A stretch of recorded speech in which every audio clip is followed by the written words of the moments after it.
It is my great pleasure today to introduce to you one of the leaders in training with the American Ethical Union, Louise Jett. Louise speaks to us today from Central Illinois near St. Louis.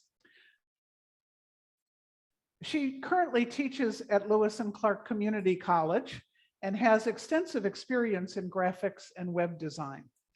The AEU's training program, which is the equivalent of a master's degree at a theological school in its content and scope, that program is overseen by the American Ethical Union's Leadership Committee, which is chaired by Liz Collier, a RYSEC member and former staff member.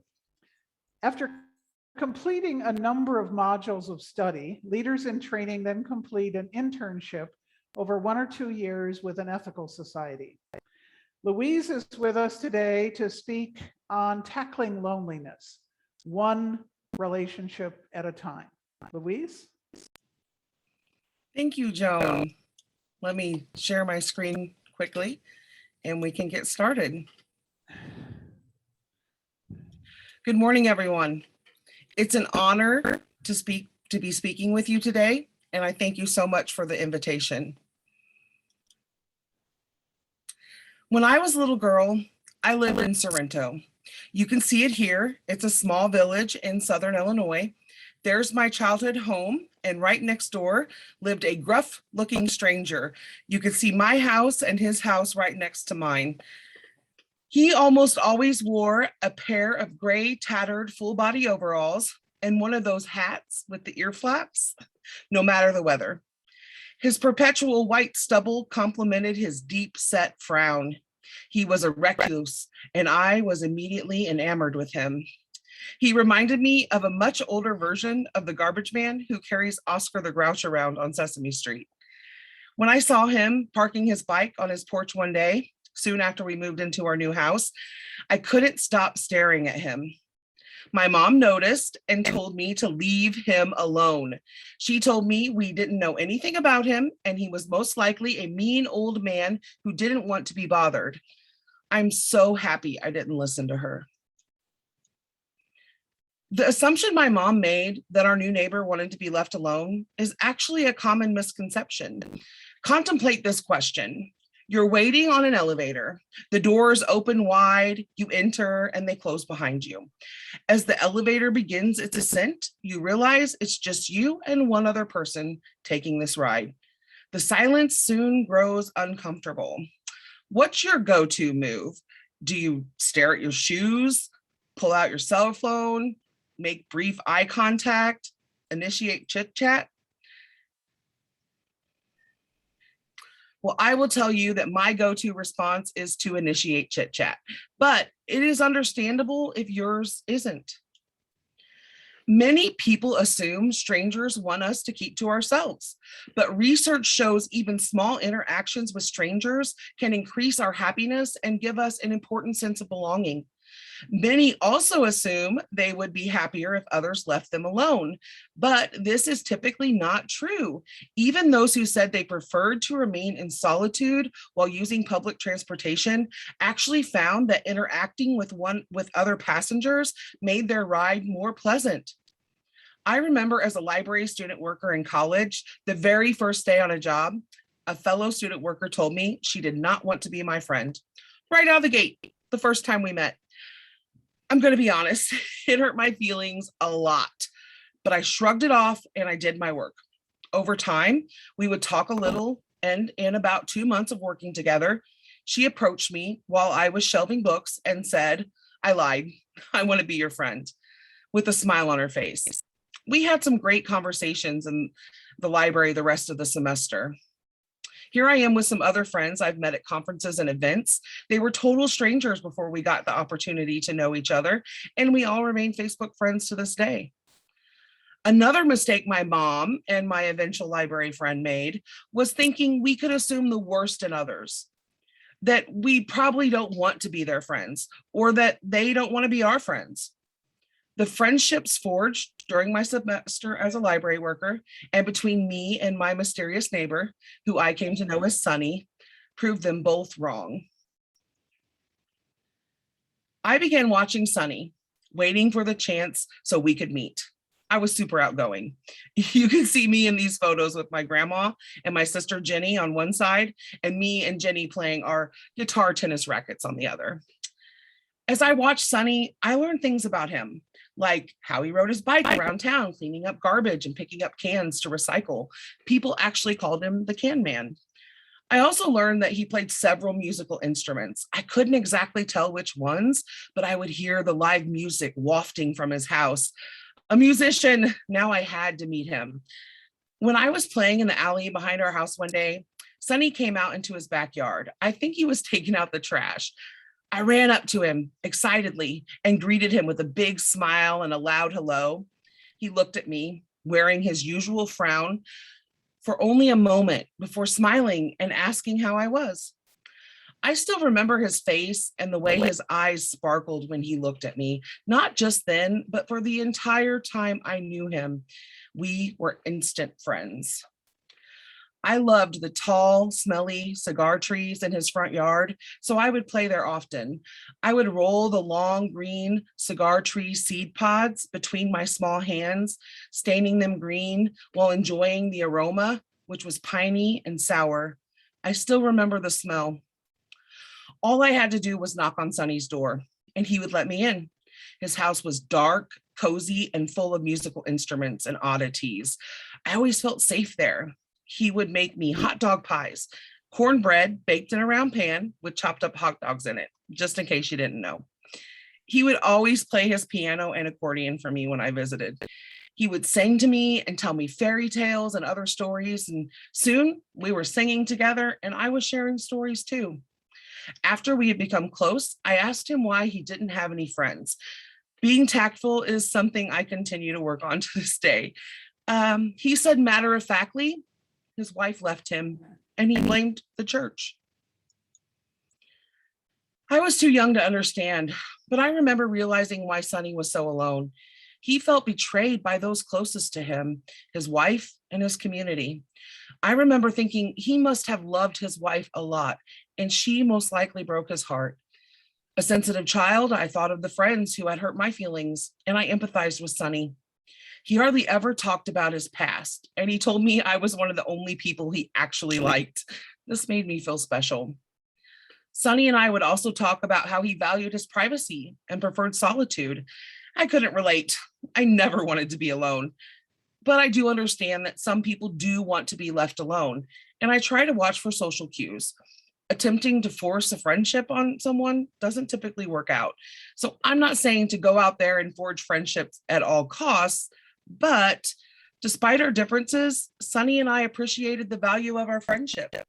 As I remember, it fostered creativity and happiness in both of us. Looking back, I realized Sonny wanted to connect with someone as much as I did, even though he said or thought he didn't. He quickly befriended an inquisitive, talkative little girl who asked rude questions and ate all his snacks, which I'm pretty sure he bought specifically for me and my sister in the first place. Nothing forced him to spend time with me. As far as I could tell, he was one of the only adults who actually wasn't too busy to entertain me. He paid attention to me like no one else. He even left me gifts on our front porch. One time he left the movie Sleeping Beauty, and it remains one of my favorite cartoon movies to this day. My parents had no idea where it came from, but I knew. It was a thoughtful gift. I had told Sonny about the frightening nightmares I was having. He asked me when my bedtime was, and at 9 p.m. almost every night, he played soothing music on his accordion. I could hear it while snuggled up in my bed. The music always made me feel safe and kept my mind at ease. The movie was a nod to our shared experience. I loved him like a grandfather, and he loved me too. The gifts would reveal our friendship to my parents, who approved once they talked with me and met Sonny. Sonny and I remained friends for years. My parents announced that we would be moving after I completed the 8th grade, and the thought was depressing. I couldn't imagine my life without my classmates, and I knew I would really miss Sonny. He was always there for me and wouldn't be able to visit him. I wouldn't be able to visit him anymore. Even though I was pretty sure he wouldn't want to attend, I decided to invite him to my 8th grade graduation. I remember telling him how much I wanted him to hear me sing my solo during the ceremony. He told me he couldn't do it. He said he didn't go to public events. He was kind to me, but I could tell my invitation had upset him. I knew he wanted to go, but he couldn't. I understood and I let it go. Graduation day came and I was singing my heart out when Sonny walked into the gymnasium wearing his usual full body overalls and that hat. He stood in the very back, but I saw him and my heart was full of gratitude. I was so happy to see him. He didn't come to my graduation party, but I took him some cake and I thanked him. I wanted him to know how much he meant to me. Here I am with my grandfather, the person I'm named after, Grandpa Lewis. We're at my graduation party, and there's a photo of me with my 2 dogs, Petey and Pedro, after we moved. But before we moved, I gave Sonny my new address, and he kept his promise to stay in touch. He would periodically send us cassette tapes of him telling stories, playing music, and singing songs. My family would listen to Sonny's tapes on car rides, and we would all laugh. We enjoyed them so much. My mom has the tape somewhere, and my sister even found one the other day. She's too worried the cassette player will eat the tape, so she hasn't tested it yet. I really hope it works because I miss Sonny and I want to hear his voice. He had such an impact on me. He was patient and kind. He taught me lessons in compassion and helped foster my love of music.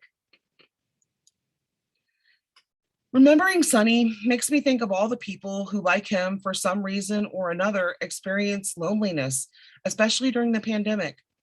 But there is actually a difference between isolation and loneliness.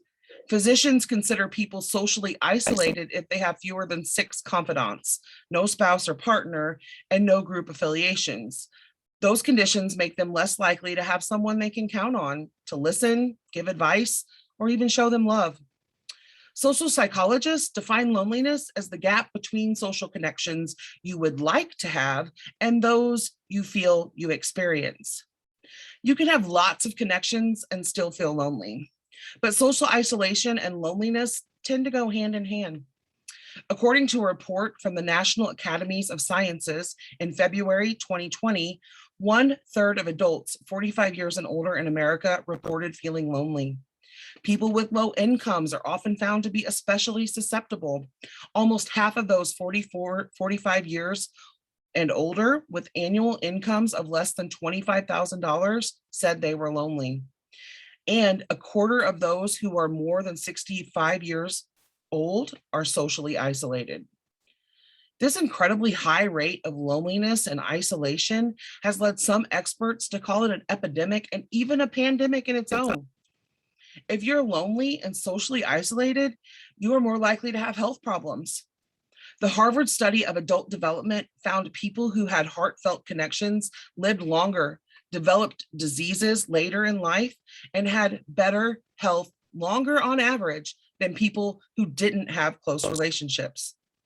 The social isolation among middle-aged and older adults is estimated to cost $6.7 billion in additional Medicare spending annually.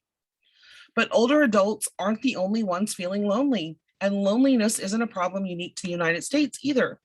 A 2018 survey from The Economist and the Kaiser Family Foundation found that 22% of adults in the US and 23% in the UK say they are always or often lonely, lack companionship, or feel isolated. Psychologists fear that young adults are being hit particularly hard by loneliness during the pandemic.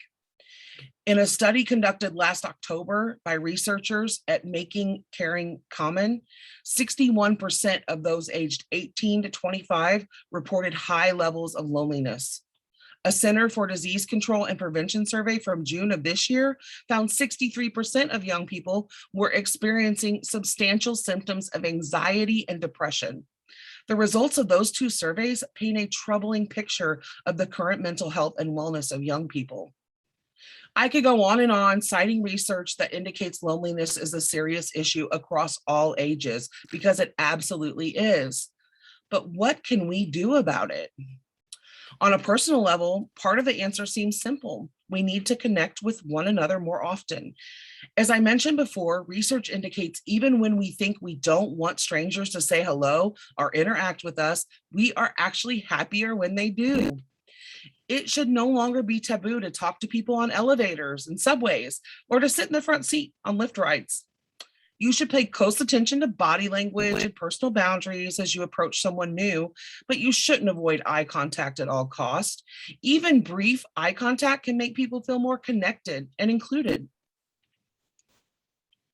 There are also societal changes that could decrease loneliness. For example, before the pandemic, some senior living facilities were taking a multi-generational approach to living arrangements. The Victory Lap, a nonprofit organization, helps place young people who have aged out of foster care in vacant apartments within senior communities. Everyone wins. Older residents want to live and interact with people of all ages, and the younger residents thrive in a secure setting where they're appreciated. The situation can make everyone happy. There's a similar program in St. Louis, near where I live, called Home Share St. Louis. It matches graduate students seeking off-campus housing with homeowners who are older adults, typically 65 years and older.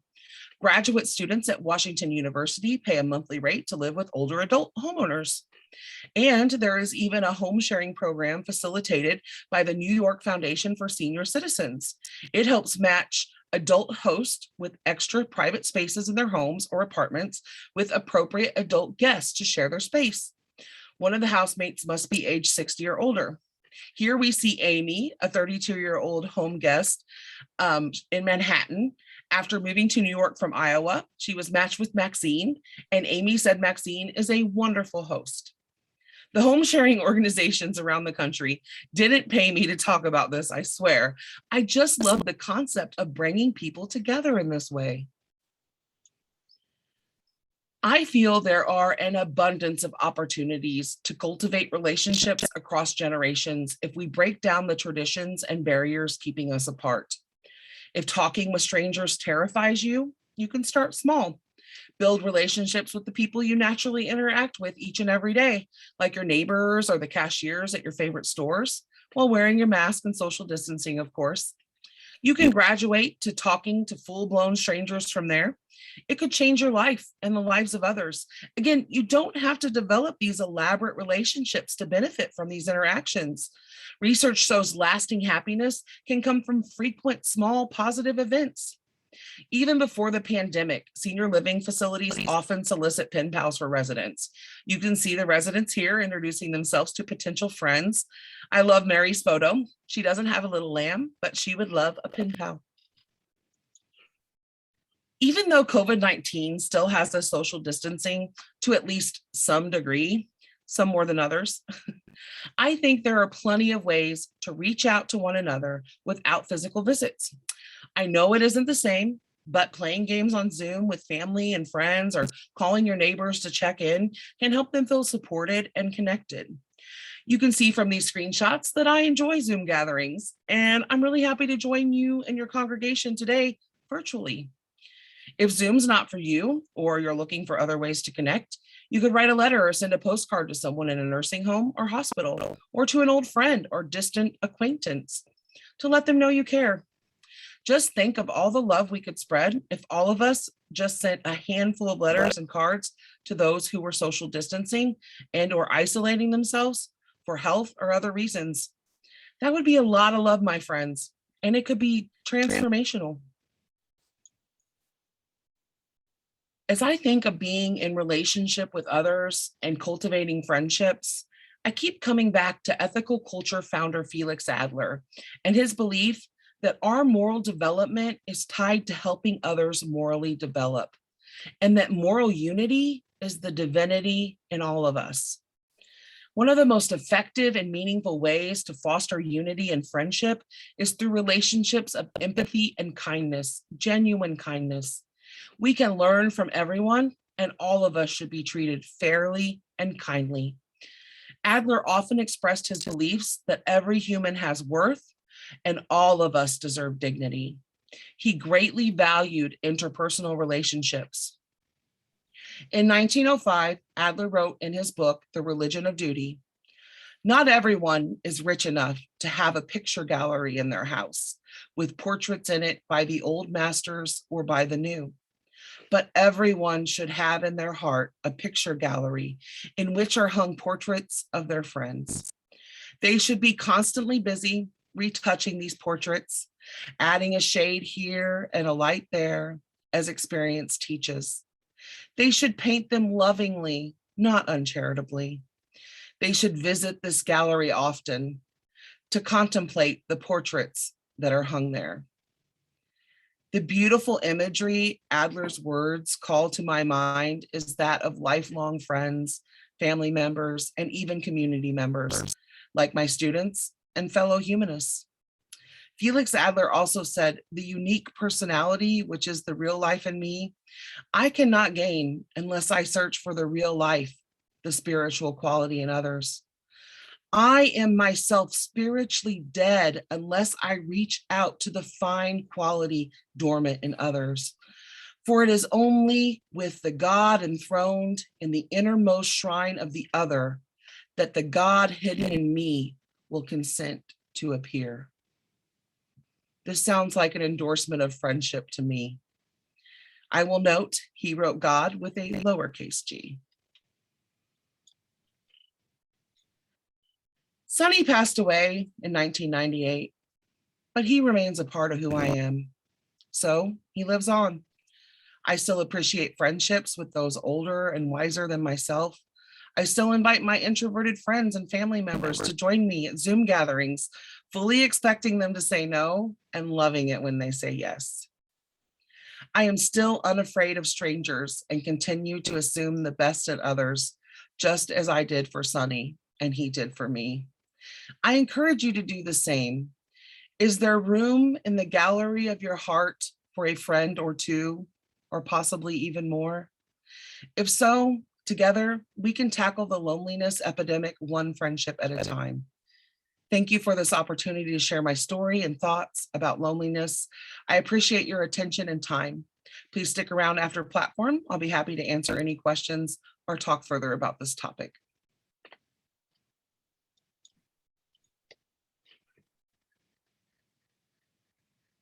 So thank you so much, Louise. We'll say goodbye now to those who are watching this platform later on a recording. And I invite those who watch on video to attend one of our in-person or Zoom meetings to get a more complete experience of ethical community.